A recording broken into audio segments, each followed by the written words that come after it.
listen from 10 to 12. You hear me, and then I produce Robert's show. All right. So Nice glad to to have you guys aboard. And I'm the backup to Robert Ashley. He is indeed. He has been the hostess with the he's been the host with the most all week. And the commission. He's been And the commish. That's it. He's Got a been brain. handling it. So where do you want me to get the duct tape?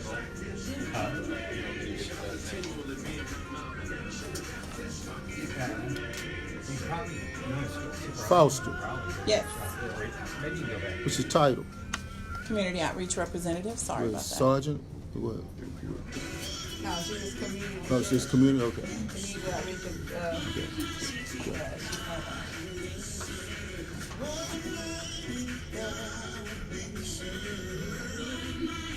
A little bit of that. Okay.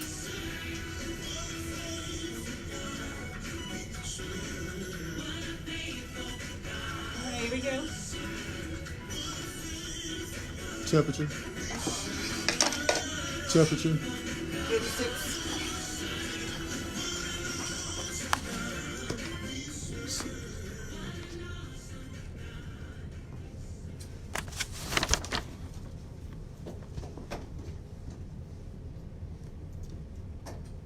We welcome you now to the Community Forum with Dr. Robert Ashley. You're welcome to join in the show by calling us at 972-996-3970. That's 972-996-3970. Now let's discuss the issues. It's the Community Forum with Dr. Robert Ashley. All right, all right, all right. I know you were expecting to hear Dr. Robert Ashley, but no, he's not in town today. He is enjoying his vacation and his birthday. It's been a all week long celebration. All of the cards are flooding into the Heaven 97 mail room. I just saw one from the Queen of England. The Queen of England is sending her regards to Robert Ashley, Dr. Robert Ashley. It's 86 degrees in Dallas. It's 86 degrees in Fort Worth. It's 86 degrees on the east side. It's 86 degrees in sunny South Dallas, where the sun never stops shining. Now you know. Okay, you know I'm not Dr. Ashley. I'm Ed Gray of the Commish Radio Show, but we're co-branding right here, and you can catch my other show right here on Heaven 97. That's 970 AM. Get that app. Get that app. Get that app. Leave that transistor radio alone. Get the app. Get upgraded. You know, you can catch me the third Saturdays right here with the National Men's Prayer Call. We're in deep prayer today because downtown at the Frank Crowley Justice Building, they are now into the final arguments of the Amber Geiger trial. Would like to go ahead and send the prayers out to the Botham Jean family. I will be with them. I will be the master of ceremonies for the event that will be happening on September the 29th at the Dallas Renaissance Hotel at 2222 Stemmons Boulevard. 2222 Stemmons Boulevard. We are going to have a lot of people out there. The family's going to be there. Attorneys Benjamin Crump is going to be there. Attorney Lee Merritt's going to be there. Attorney Darrell Washington's going to be there. A lot of people are going to be there, but guess what? I want you to be there too. We need your support. We need your support. Now, I've said a lot of things about the police this past week, and guess what happened? Guess what happened? Guess what happened? I got called in, the police got called in to check me. So I want to go ahead and send a shout out to all of those policemen, police women, those who support the police. I'm one of those ones. A special shout out to Sergeant Sheldon Smith and also Chief Malik Aziz. Those my partners. We carry on from time to time, but today I have a new friend, Miss Felicia Foster of the Dallas Police Department Office of Community Affairs. How you doing? I am doing wonderful. Good morning. Good morning. Well, it's afternoon already, right? Good afternoon. Thank you so much for having us with the Dallas Police Department. We appreciate it. Well, always. I think the last time we were with each other, it was at Together We Ball. I was one of the ones out there balling. I was, shaking and baking and everything. And guess what happened? What happened? I missed my free throw. Missed the free throw. I missed my free throw. But Chief Brown got hers, right? Oh, yeah. She got hers. Sheriff Brown. Sheriff Brown got hers. She got hers. Yeah. So what's going on in the community? Well, thank you so much for having us. Hey, Heaven 97 fam, what's going on? It is your girl, Felicia Foster, with the Dallas Police Department Office of Community Affairs. And we want to say thank you so much for always allowing us a space to come and talk about what we do in the community. Well, thank you so much. Our forum last night was awesome in our LGBTQ community, dealing with those issues as it relates to transgender, especially transgender people with African Americans. So we have some issues with that. So thank you so much for attending and showing your concern for all people, right? That's what we do. That's what God calls us to do, right? It's about community. It's about community for all people. So thank you so much. We had over 125 people to show up at the MLK Center, and so we're so blessed. How many people showed up? Over 125 people, because they're concerned about what's going on in the community, right? Right. So thank you so much for that. But on October the 5th, we have our 19th annual Asian Health and Safety Fair. 19 years we have been in the Asian community over at the Hong Kong market, supplying free medical services for that huge refugee community. If you didn't know, there's probably 15 languages of refugees in that community: Ghanaian, Burmese, Vietnamese.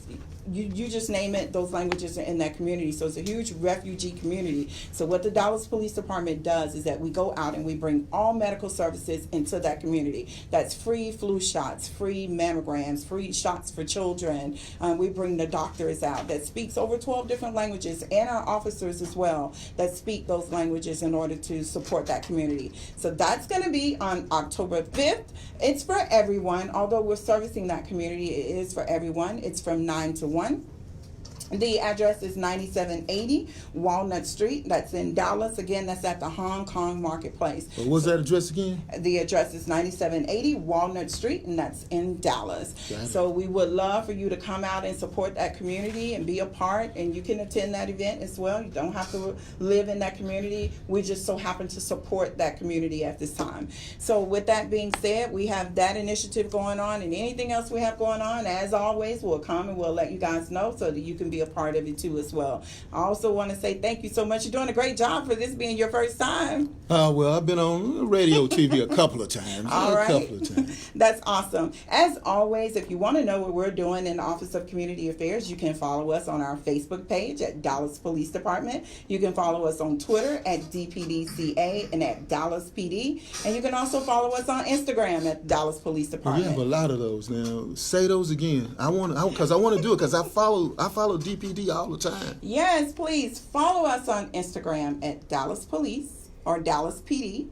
Follow us on Twitter at DPDCA or Dallas Police. And of course, we're on Facebook. Hey, we do a live show on Facebook every Thursday too as well. So if you want to chime in and tune in and see what we have going on in the community, come on out, be a part of that by just logging in live to Dallas Police Department's Facebook page, and we're there too as well. The fair started today.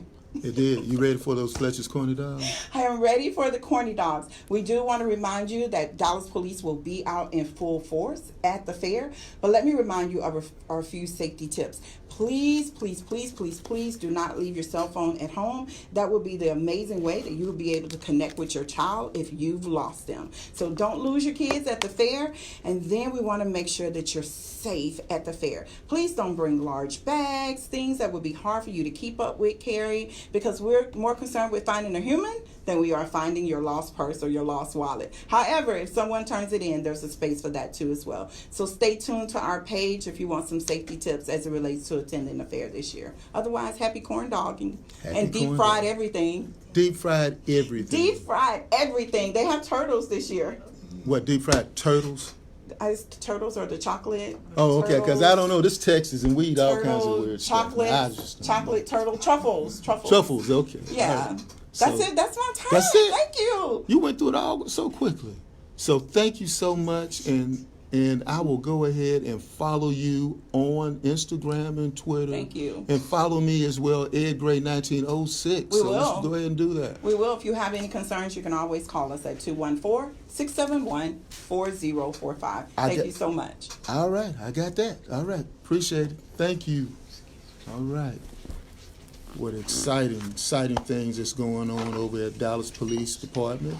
And, you know, this is Friday, and we are doing a lot of community service, because this is what community service is on our Friday.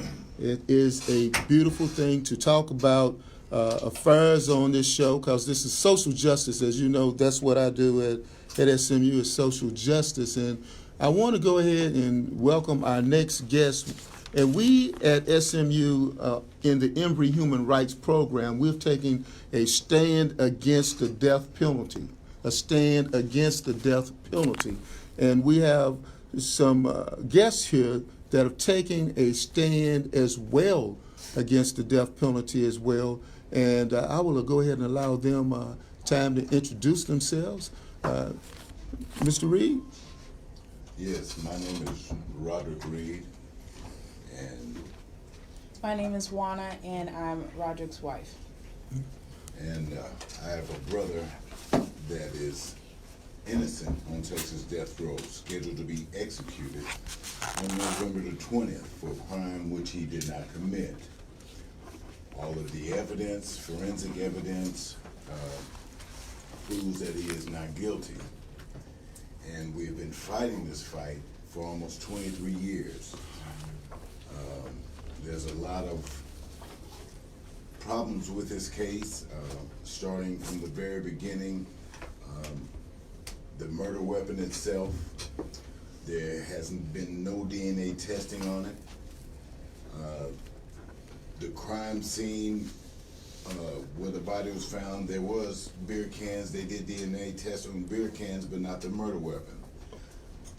So let me go ahead and level set for the people who are listening in, and thank you, Brother Reed, for bringing that. I just want to make sure that all of the people that are listening to us on 970 AM Heaven 97 understand what's going on. The death penalty is in the United States, is still in effect. The state of Texas leads the United States of America in sentencing people to death. It also leads the United States in exonerations as well.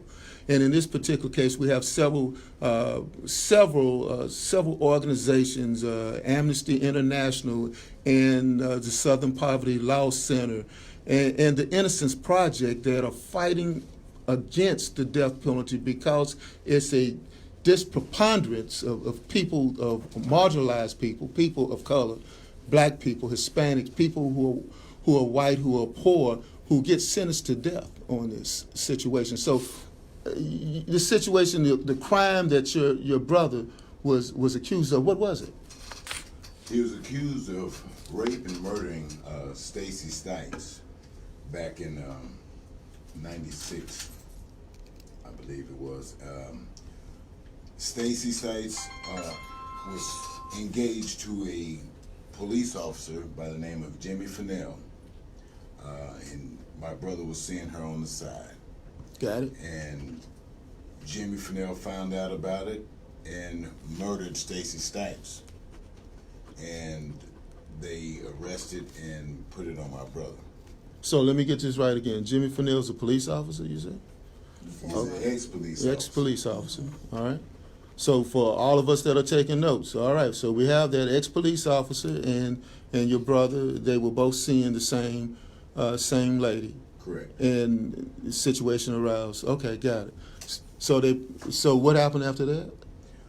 Well, she was strangled with a belt, and she, they said she was raped, strangled and raped. Come to find out, she had not been raped, and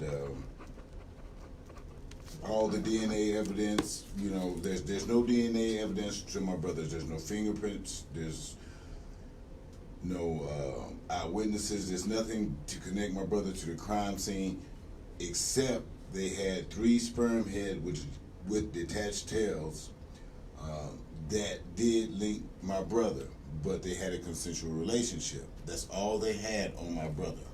And where did your brother live at? Where did this occur at?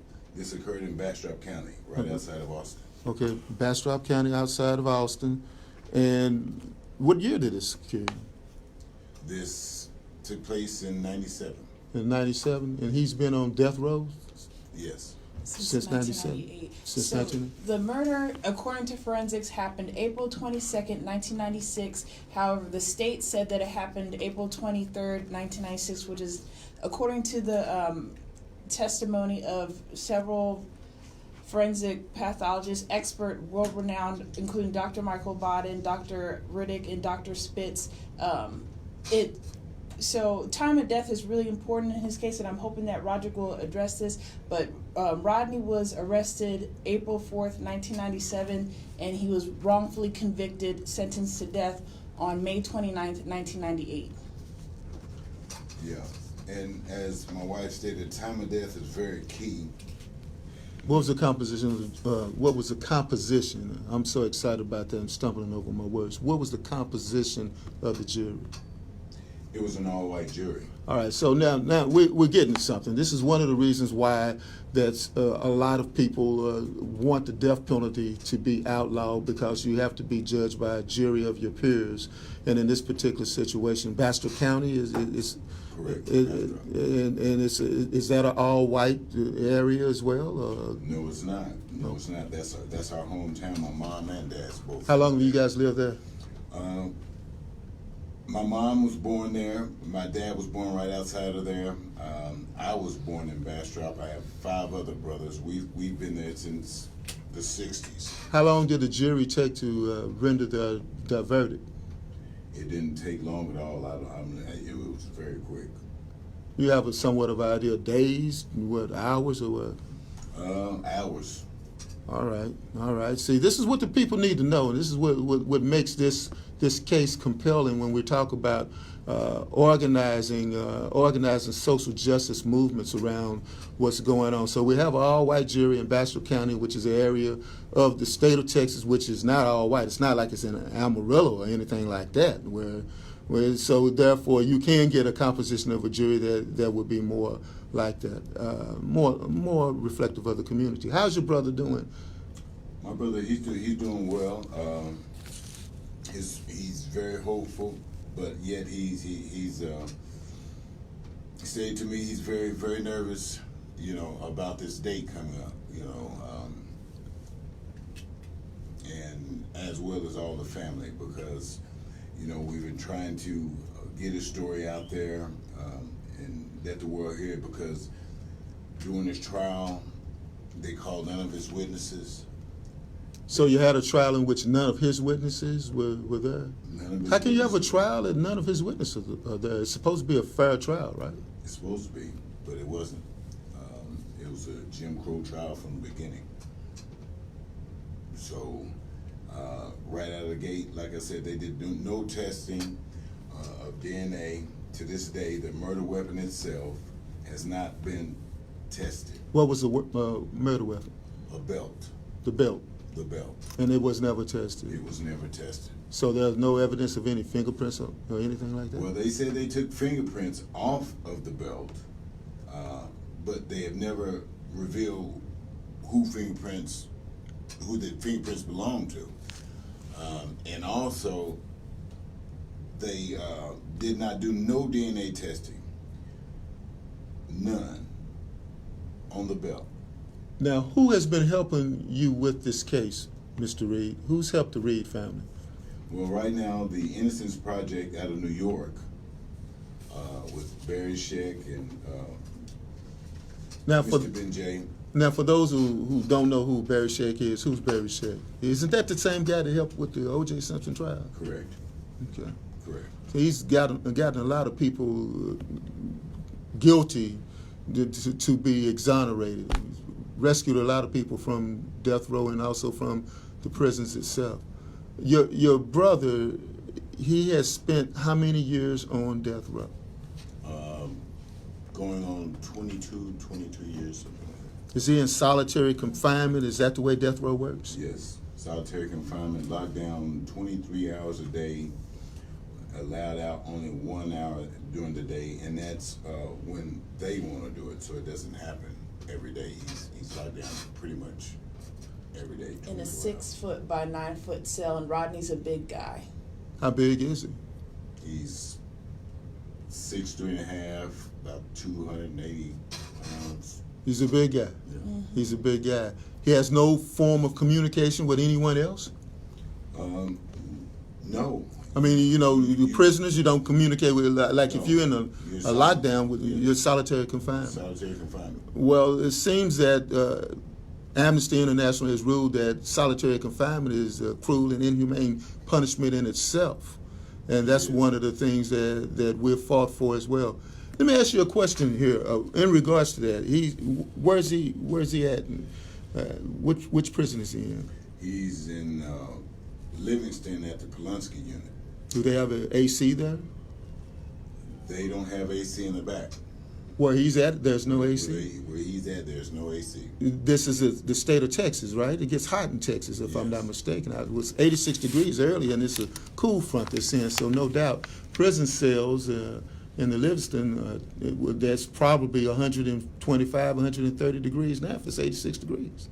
Yeah, he says it gets terribly hot back there. They have to get a cooling rag, wet their cells down, and all this stuff to try to cool off. We're going to take a quick break, but before we take that break, I'd like to remind all of those that are listening in that Amnesty International has also ruled that the state of Texas, the way that we have our prisons is cruel and inhumane punishment in itself, and it's been cited by the United Nations as well. We'll come right back after this break. All right, Mike's up here. All right, brother. So has he been in solitary confinement for all 22 years? Yes. How y'all doing? Really? And what reason are they giving for not doing any of the DNA testing? I'm gonna get him to. Because they just chose not to, because it would implicate other police officers. There's other But officers involved. what is his defense attorney saying about that? Because if that's something that is relevant to his case, that it should be admitted. The Innocence Project had filed a lawsuit against them for not. Repeatedly denying DNA testing. Repeatedly, we've been asking for DNA testing for the last 27 I didn't think you could do that How if you it doing? was prevalent to the case. Like a scope Or you been commission that talking kind of stuff about already? James Fennell being the initial suspect, failing the polygraphs and all that stuff. Okay, cool. And then his subsequent conviction. Yeah. Anything else you want me to bring up in particular? How they rounded y'all up and took y'all's DNA. Yeah, in the beginning, they rounded us all up, took our blood without any court orders and stuff. They like rounded who up? that. Me and 4 of my brothers and my dad before my dad passed away. We're here at creditrepair.com, the most recognized name. That's right. Byardo. We need to say his name. Aaron, what happens when people call creditrepair.com? Where can you get a shirt like that? On our website. Okay, we have to make sure you say those things like that. And also, we have to have the people have a direction of what to do.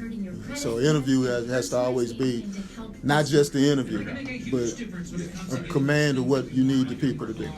To Governor Abbott and the Because Governor Abbott at this point can do a statement, because I would think he would want to do that, considering there's information that hasn't been entered. And if you're going to kill somebody, you need to make sure you're killing the right person. And Governor Abbott is aware of this case. There's a lot of awareness raised last go around and stuff, but it wasn't him. A lot of people think that it was Governor Abbott that granted the stay last time, and it wasn't. It was the Court of Criminal Appeals. Allison Grinter, Attorney Grinter, we're talking about the death penalty.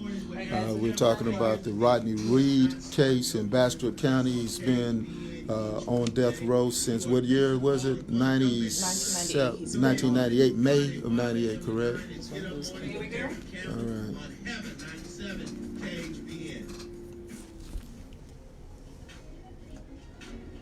All right. We're back again, a community forum. This is what this is about. We're bringing the community together. First, we had the Dallas Police Department in, Office of Community Affairs. We have Miss Felicia Foster talking about the community and bringing the community together. And began off by talking about Amber Geiger, and obviously I'm going back and forth. I'm having somewhat of a bipolar moment, if you will, when it comes to justice in America, because one moment we're talking about justice and then the next moment we're not talking about justice, it's injustice. We're talking about, in the waning moments of this hour, Rodney Reed, who has been incarcerated and also on death row in the state of Texas since May of 1998, is convicted, and he is waiting execution on November 20th, 2019. November 20th, 2019, ironically around Thanksgiving week. However, there's nothing to be thankful about that when and if that should occur, but we don't want that to occur because we realize in these United States, these United States, that justice sometimes, well, justice doesn't drop fairly and equally. We were speaking earlier with Mr. Roderick Reed, who is the brother of Rodney Reed, who is suffering in solitary confinement right now in a jail cell in the state of Texas with the temperature going up to 126, 130 degrees, where meanwhile we have people who are Al-Qaeda, people that are being terrorists that are somewhat in a prison cell somewhere else, and they have AC. Funny how that kind of works out. Yeah, did I drop that like that, Brother Reed? Did I drop it right? You dropped it right on the head. All right. Now, we were talking about during the break, we were talking about the evidence that they pulled, the police department, the investigators, the detectives, when they were trying to determine whether or not, what's the lady's name again? Stacy Stites? Correct. And Stacy Stites, Miss Stites, that she was murdered, that they went and looked for DNA evidence with your entire family. Is that correct? Yes. They looked for one man, but they looked and got the whole entire family. They got me and 4 of my brothers and my dad. They got all my blood without our consent. Showed us no court orders or nothing like that. And I was at work one day in Palm Harbor Homes. I was an electrician. And my foreman comes to me and he says, look, police out here. It was the Texas Rangers, it was SWAT, it was Sheriff's Department. You still work there? No, I do not. I lost my job behind that. You lost your job behind that? Yeah, I did. You know, so when all those people show up like that, it's never a good thing. It's never a good thing. So who showed up now? Texas Rangers, City Police, Sheriff's Department, and SWAT. Only people didn't show up was the FBI and the National Guard. That was it. All right, talk to me.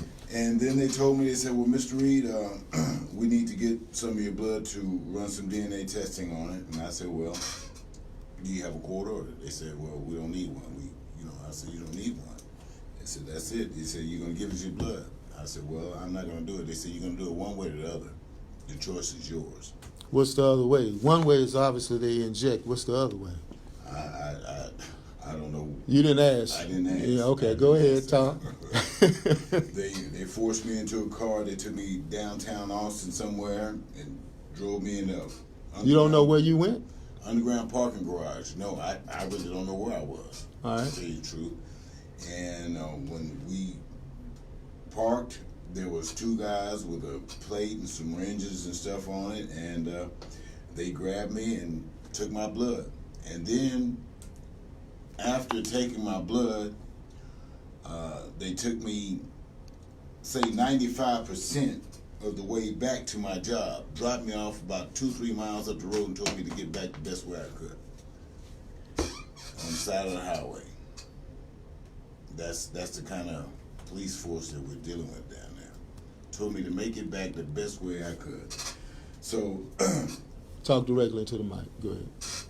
After that, you know, they were so gung-ho on getting our DNA, but yet they have not yet to test the murder weapon. Okay, now let me ask you this. Now, you said your father and your brothers, they got their DNA as well. How did they get their DNA? They came and got it. I was married, separate family. You know, I lived in the next town over. And they came to our home, to my brother's. My brother was coaching at a little baseball league, football league it was, and they got him there. My other brother, they just picked him up on a traffic stop. They pulled him over, took him like he was going to jail, took his blood. Every last one of us was rounded up. The only brother of mine that didn't get blood drawn was my oldest brother, Robert, and he lived in L.A. at the time. That's the only reason. Okay, let me ask you a question straight up. Why they pick your whole entire family for that then? I mean, if they trying to get one person and they was trying to get your brother, why would they try to get everyone else? That's a good question. That's what I asked them. What are you going to do with it? What is your intentions, with the blood that you're taking? What are you going to do with it? And they said, we're just going to run DNA testing and compare it to what we have. And that was all I was told. So you lost your job. Your brothers, did they lose their job as well? Yes, basically. Yes. We were basically blackballed in Bastrop, Texas for a while. How big is Bastrop? I don't know. How big would you say Bastrop is? It's grown substantially since the 90s, but I don't know how big it was in the 90s. Let's talk to the people, like I say, Oak Cliff style. So you're familiar with Oak Cliff, right? Dallas-Fort Worth little area? A little bit. Is it like DeSoto? Is it like Oak, what is it? Well, I'm not familiar with Oak Cliff. Okay. Nothing, but it's probably around, 40, 50,000. Okay, it's like DeSoto. Okay, we're good.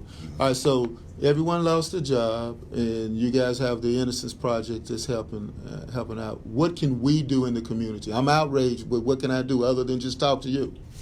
You can write to the governor, call the governor, to the Board of Pardons and Paroles. You can write to them, call them, and just let your voice be heard. Let them know that, an injustice to one is an injustice to us all. And my brother has been treated unjust all the way through this case. And specifically ask for a stay of execution. There we go, a stay of execution. Mm-hmm. Now everyone should know what stays of execution are, but I always, that's what people who do in academia, they explain to everybody, because you can't assume that everybody knows. A stay of execution means we're not gonna do it. Mm-hmm. So we're not gonna do it. So could I say something? Yeah, go ahead. The fiance, Jimmy Fennell, the one that set this whole ball rolling. The one so you say it's an inside job. That's what you're saying. Believe so.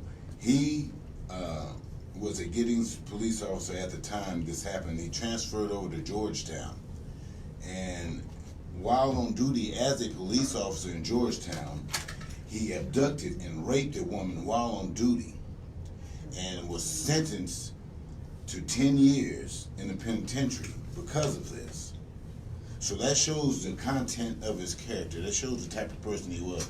And come to find out, she was not the only woman that was raped and assaulted by this police officer. Man, you say this police officer has went around raping and assaulting women before?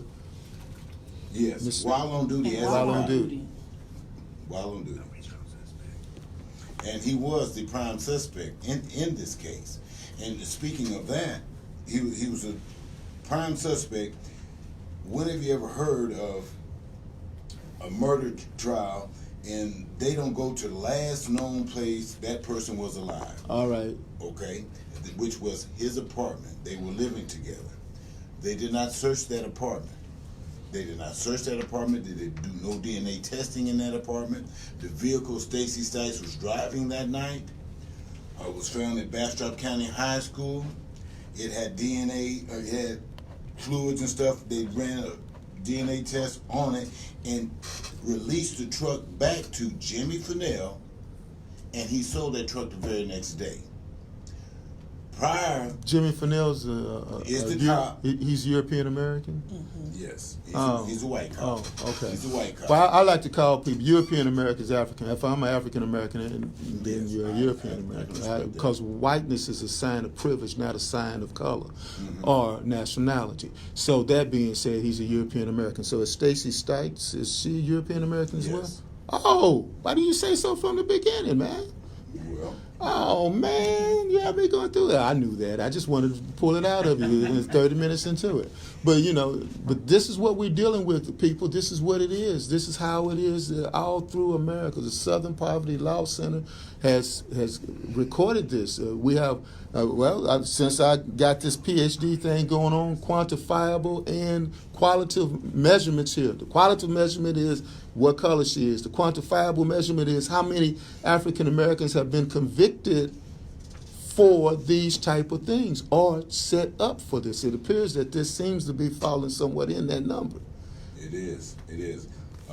Speaking on Jimmy Fennell, like I said, he was the lead suspect. His apartment was never searched. They released the vehicle back to him, and when he failed 2 polygraph tests. He failed 2 polygraph tests when asking on the specific question, did you murder Stacey Stites? He showed deception. Okay? That was not admitted. They didn't bring that up in court.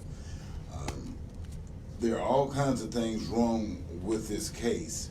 The misprosecutorial conduct, That's a big fancy word. What that mean? That means that the prosecutors did not conduct themselves as they should, fairly. They did not. Now, what evidence? Now, what did they do specifically on that? They withheld evidence. The beer cans that were found at the crime scene contained DNA of Ed Samela, who is a Bastrop County police officer, David Hall, who is a Bastrop County sheriff, and Stacey Stites. All of their DNA was on these cans. And you still live in Bastrop County, and you calling out these names like that? Yes, you ain't scared? No. All right. You didn't need no song to tell you that, so you already know. All right, okay. And so, David Hall was Jimmy Fennell's best friend. They lived in the same apartment complex. Ed Samela was an police department investigator. All the DNA is on these beer cans, and these beer cans were tested during the trial, and the judge granted that to the defense to get these things tested. When the results came back, the DPS contacted the prosecution. The prosecution got the results of it and never told us about those results till after the trial was over. Okay. You have any comments you want to add to that? I also wanted to speak on how several members of the victim's family, Stacey Stites' family, they've come forward in recent years, basically in support of Rodney. They've written letters to the governor back when he had his first execution date back in March 2015. They also wrote that same letter, or sent it rather, to Bastrop County District Attorney Brian Gertz, basically saying that they believe Rodney is innocent, that he didn't murder Stacey Stites. So the victim, the Stacey Stites family members, several members of her family. said that. There's about 10 or 11 of her family members have come forth and said they do not believe that my brother Rodney has received a full and complete process of the judicial system. All right. So and that Jimmy Fennell got away with murdering her. They said specifically that they believe that Jimmy Fennell got away with murdering their loved one, Stacey Stites. All right. When we come back, we will conclude. We will conclude with the interview. And thank you for bringing that. And we'll talk about that rally. We got a rally that's coming up. Yes. So we'll talk about that as well. All right. Mics are clear. Cheryl is online. Okay, we're going to come back with Cheryl. Okay. So tell them about the rally today downtown, and we'll have the clemency letter people can sign, and Yeah, because if her family The members, brand of Dallas's largest plus-size Her mom and two of her sisters, though, aren't with it, but we believe that they probably received money from the state and been pressured into, basically have to stick with their story. But the other family members, other than those three, believe that Jimmy Fennell got away with murdering Rodney. With murdering Stacey. Excuse me. Yeah, so the cop lies twice for a lie detector, and then he invokes the Fifth Amendment. because again, if if that had been someone else and they felt that that would have been added in consideration. Well, if it's been a white guy, I mean, if it's a black guy. Or his better, or yeah, You like the way I set that Our up, didn't you? t-shirts, we talk about t-shirts, Change Mobile, Venmo. I learned right into that. See, how did you say my name? I already knew that. Folks, I already knew that. Oh, yeah. Listening is such a joke. That's what I want to address next. Is a lot of people made their recantation of the original a lot medical of prosecutors examiner. and attorneys, you know, they made their Testimony was misconstrued. Well, they think Okay. that, He said specifically that he was wrong in parts of his original testimony, and that the prosecution Time ago, misinterpreted it. He was wrong in parts of it. recanted and wrote another statement. Okay. That's the only way they convicted him. the rewritten statement wasn't admitted. Okay, when They admitted it. we come back, This is years after my brother been on that road. This is like 19 years. Yeah, you know, some people take a little while to get their conscience in And order. then he come back and said, hey, my whole testimony was misconstrued. how often are you up here? How often are you up in the Dallas area? Not that often. Okay, so I want you to call into my other radio show as well. But we're going to close out this one. We're going to take a quick break to go down to the Amber Geiger trial. We have someone calling in, and then when we come back, we're going to talk about the rally, and we're going to close up. Okay, so let you know what's up. the rally from 4 to 6 today. 4 to 6. Yeah, at Rosa Parks Plaza downtown. Brother Griff, will you have another prayer Okay. for us? Praying and playing. I love All it. right. So wake up with that shower. Be faith walking. Love talking. Okay, Enjoy living. about ready to come back, folks.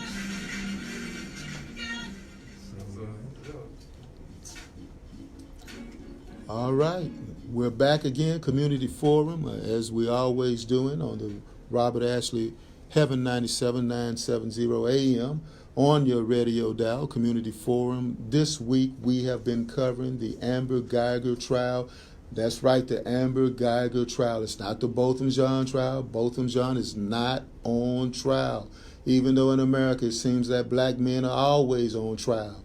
But this time we just want to make sure everyone knows. We have Cheryl Smith of Texas Metro News. She's calling in now. I think we have her here to give the daily report. Cheryl, are you there? Yes, I am. Yes. Hello there. Can you hear me? I can hear you. It's a little better now. Go ahead. Okay. Yes, let me tell you, today has been, of course, you know, all eyes on the witness stand because Amber Geiger took to the witness stand. And I have to tell you, Ed, it's kind of had to be here to see the dynamics of some of the things going on. We saw a lot of tears. We saw a lot of conflicting stories from Amber Geiger, and it's going to be really interesting and telling because the prosecution came hard. They came hard on her. This is a trained police officer who did not do what her training told her to do when she came upon a room, the door that was ajar. And she did not rely on her training when it was time to render aid to both of them. There was just a number of inconsistencies in her stories. And then one point that was really telling was as emotional as she was on the stand, and this is something the prosecution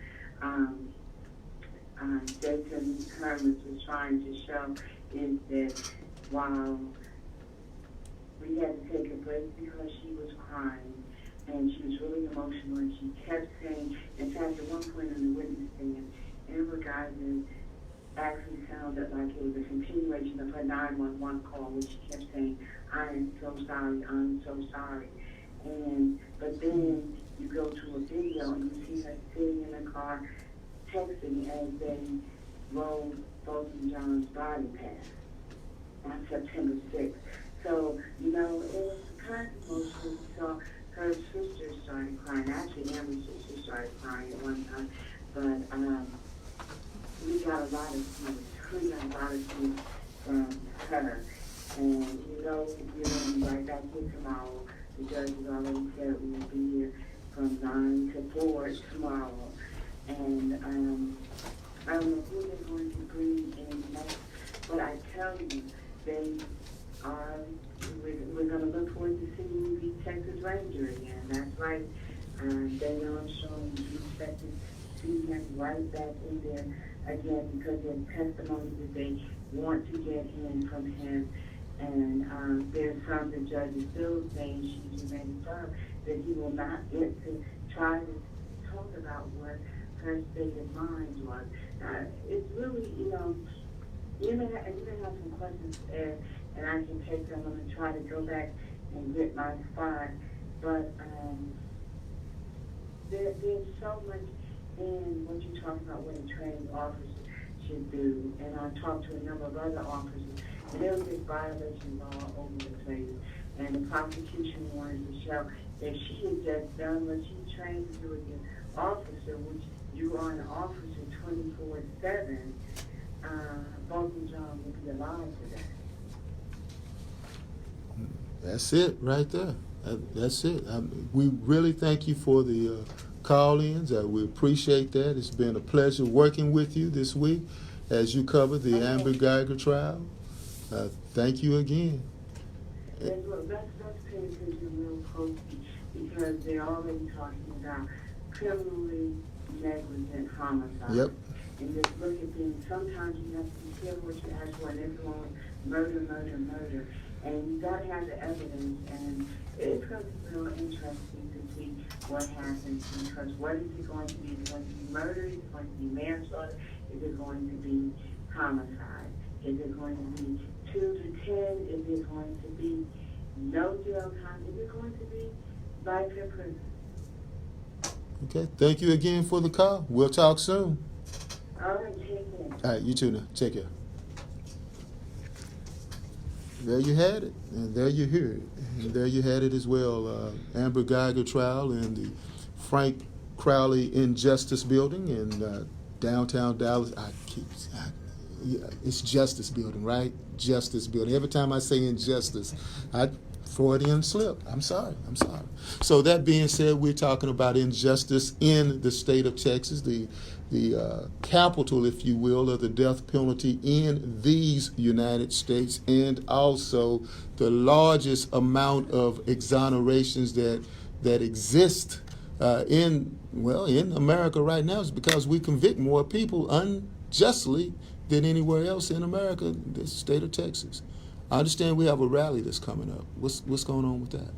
Yeah, so we have a rally today. It's tonight, actually, from 4 to 6 p.m. It's on the... Let me shift back and explain again. We're not talking about the Botham Jean. We're not talking about that now. We're going to shift back now to Rodney Reed, who has been unjustly incarcerated and now is on death row in Livingston, Texas. He's on death row for the murder of Stacey Stites.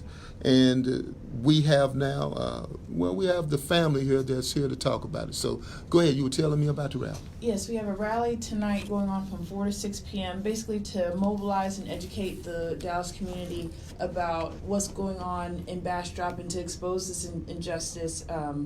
We're going to have several speakers from the Dallas community joining us in our fight, standing in solidarity with us for our fight for justice. Also, other ways that people can support our fight for justice are to connect with us on Facebook.com/Reed Justice Initiative.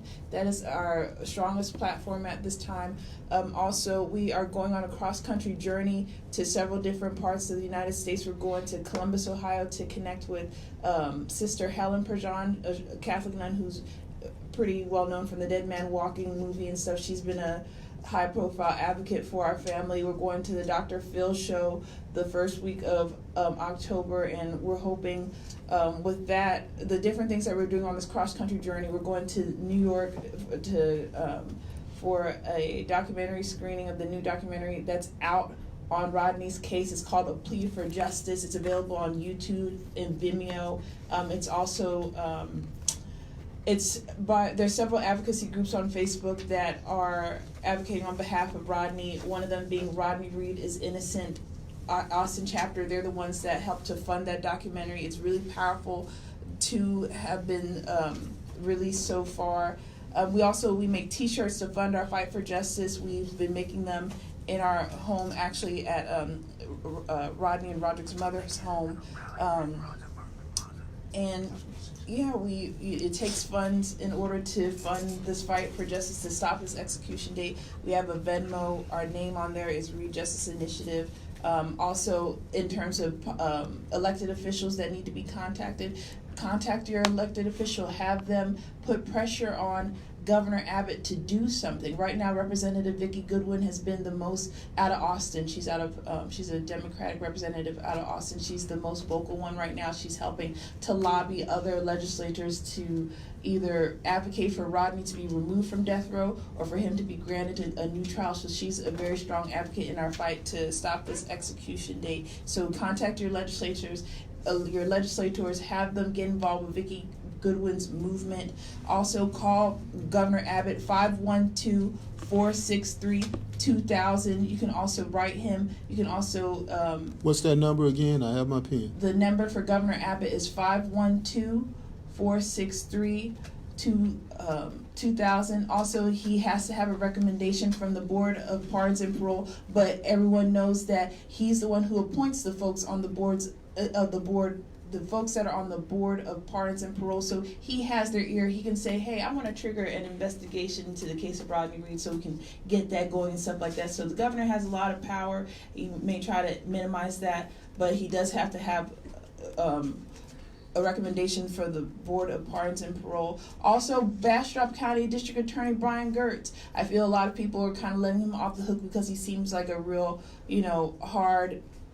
He's repeatedly denied our request for justice, but put pressure on him. We're doing this cross-country journey to put a lot of media attention on Rodney's case so Texas doesn't try to get away with murdering him like they got away with murdering Larry Swearingen, another man who was innocent on Texas death row and was represented by the Innocence Project. We are doing everything in our power to make sure we're not another Larry Swearingen, that we are not another Troy Davis case, another family members of people who were executed by this racist, classist, unjust death penalty system. All right. One is too many. One is too many. Thank you. We appreciate that. We really appreciate that. We're going to take a quick break, and when we come back, you'll hear more of the Community Forum.